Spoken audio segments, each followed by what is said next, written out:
Gravida is number of pregnancy.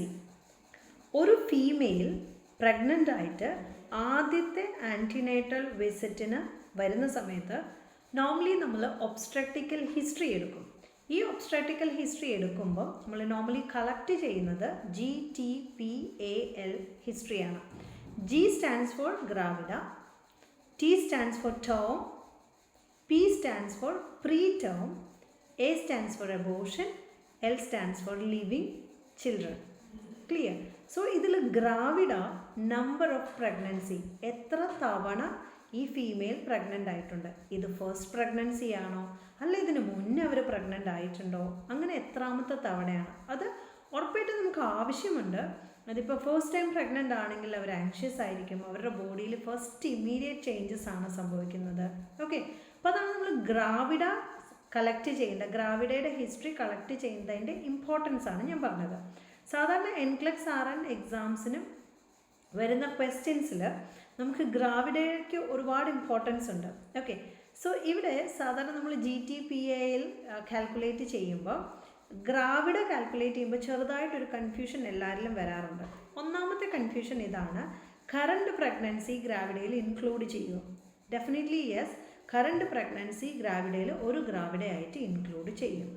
Okay, രണ്ടാമത്തെ doubt, ഈ ഒരു ഫീമെയിൽ ഇതിന് മുന്നേ പ്രഗ്നൻ്റ് ആയി ബട്ട് അബോർട്ടായി പോയിട്ടുണ്ടെങ്കിൽ, ഒരു അബോർഷനോ 2 അബോർഷനോ ഉണ്ടായിട്ടുണ്ടെങ്കിൽ അത് ഗ്രാവിഡയിൽ ഇൻക്ലൂഡ് ചെയ്യുമോ? ഡെഫിനറ്റ്ലി യെസ്, അതും ഒരു പ്രഗ്നൻസി ആയിരുന്നു. അപ്പോൾ അതുകൊണ്ട് എത്ര തവണ അബോർഷൻ ആയിട്ടുണ്ട്, അത് 1 ആവാം 2 ആവാം 3 ആവാം, ആ ഓരോ നമ്പേഴ്സും ഗ്രാവിഡയിൽ ആഡ് ചെയ്ത് പോകും. ക്ലിയർ?